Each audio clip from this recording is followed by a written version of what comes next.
currency, which means it involves three currencies.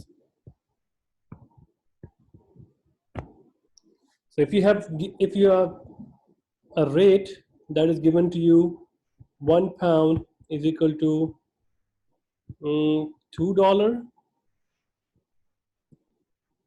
$1 is equal to 7 yen, and it means you need to find £1.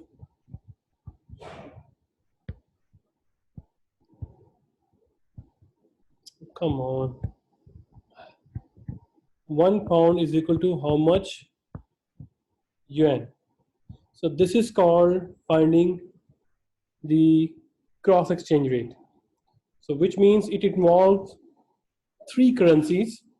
You are given the rate of two currencies. All you need to do, you need to find out the one foreign currency price into another foreign currency. Since you are in US, right? So automatically consider yourself you are a US citizen because this book is US centric.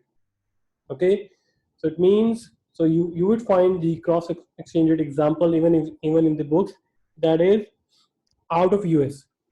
And the reason is that because you are in US, so for you foreign currency is pound, and for you foreign currency is yuan. So that's why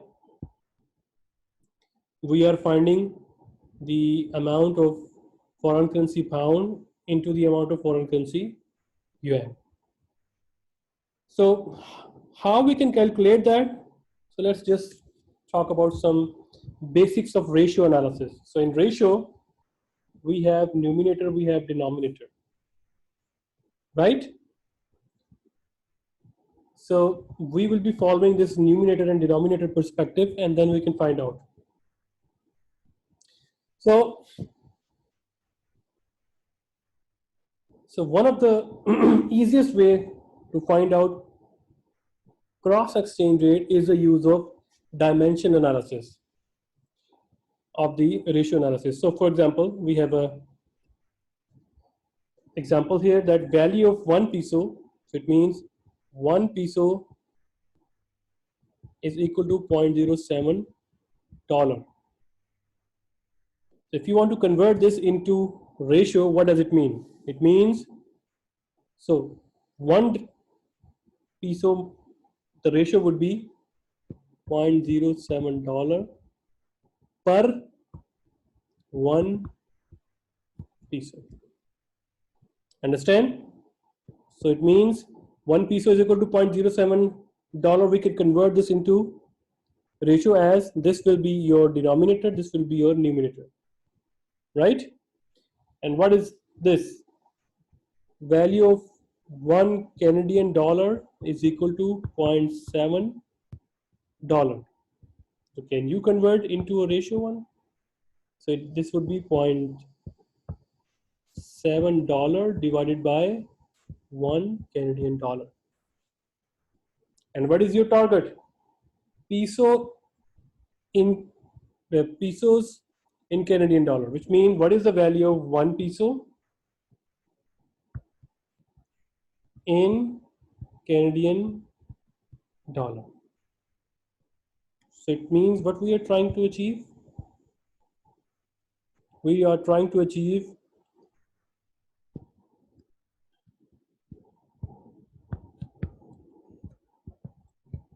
come on, I think yes, there is a problem with my screen sensor. Okay, it means we are trying to find out, let me just remove here this one. Oh, you're in a good shape. Okay.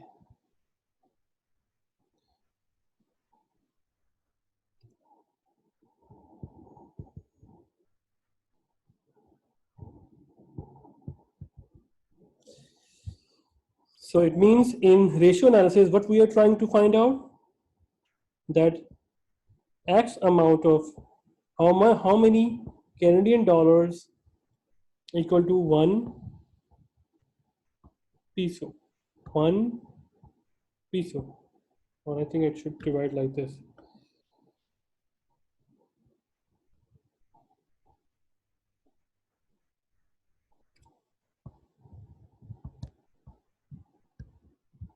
So it means we have, so let's talk about the dimension analysis. So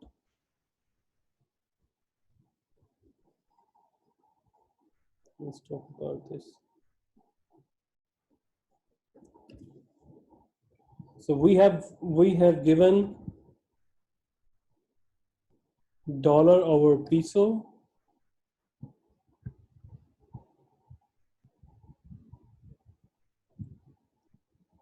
We have given dollar. Come on. I think something is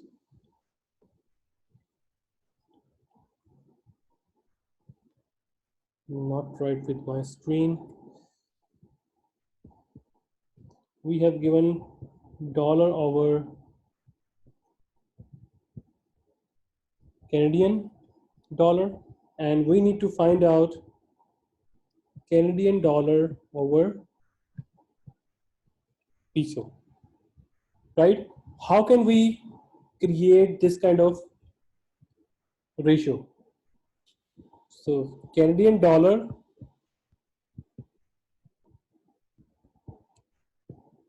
this is mathematical property. We can do that, right?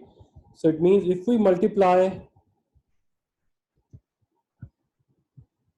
dollar and divide it by dollar, so what we are trying to do essentially dollar dollar cancel, and we would be left with this Canadian dollar over peso, right? So we know that dollar over peso is equal to, the question says dollar over peso is equal to 0.07, and dollar over Canadian dollar is equal to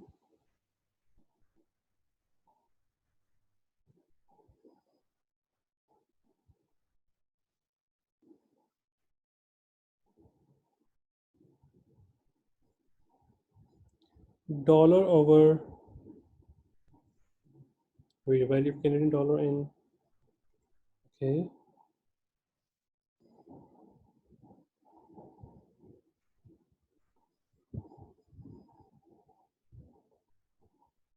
so we have dollar over Canadian dollar, 1 peso is equal to 0.07, and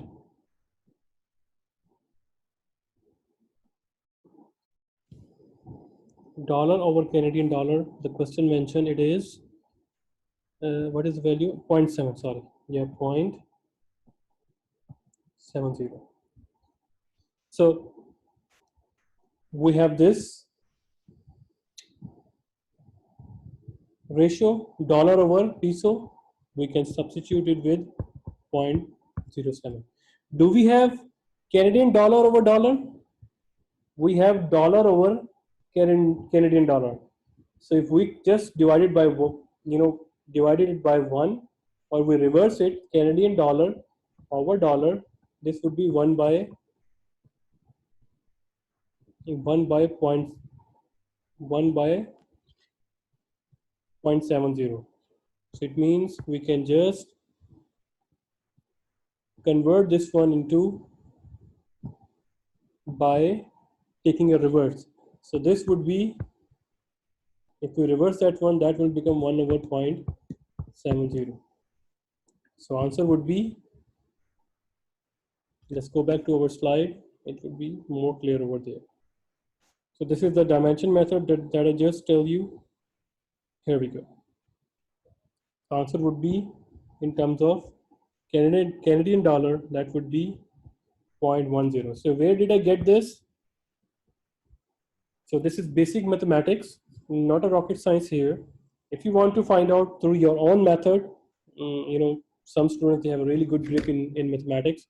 So if you can find out, it's good for you. For those who cannot understand what's going on, so they can just follow the dimension method. You can find out. So let me write it down here.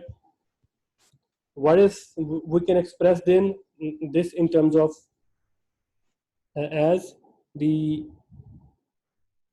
dollar over peso is equal to 0.07.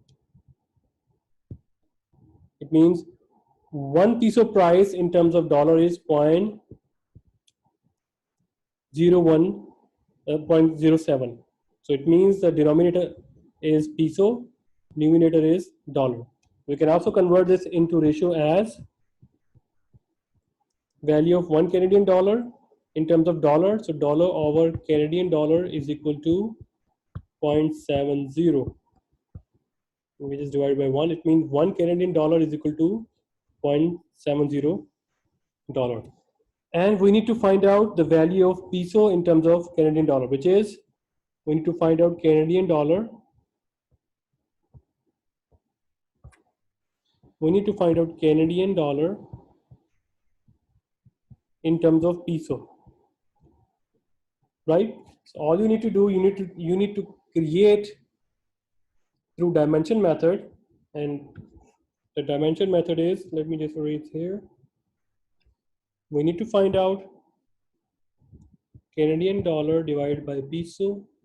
So you can just divide, expand it into two ratios as Canadian dollar divided by dollar multiplied by dollar divided by peso. In that case, the dollar cancel and you left with Canadian dollar over peso. So just switch off the values.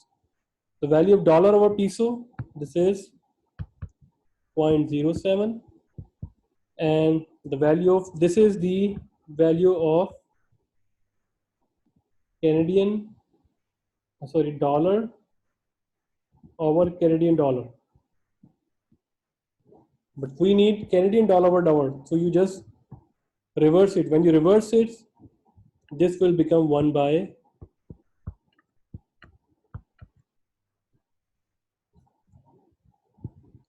so we left with the answer of Canadian dollar over peso. So in that case, answer would be 0.10, right?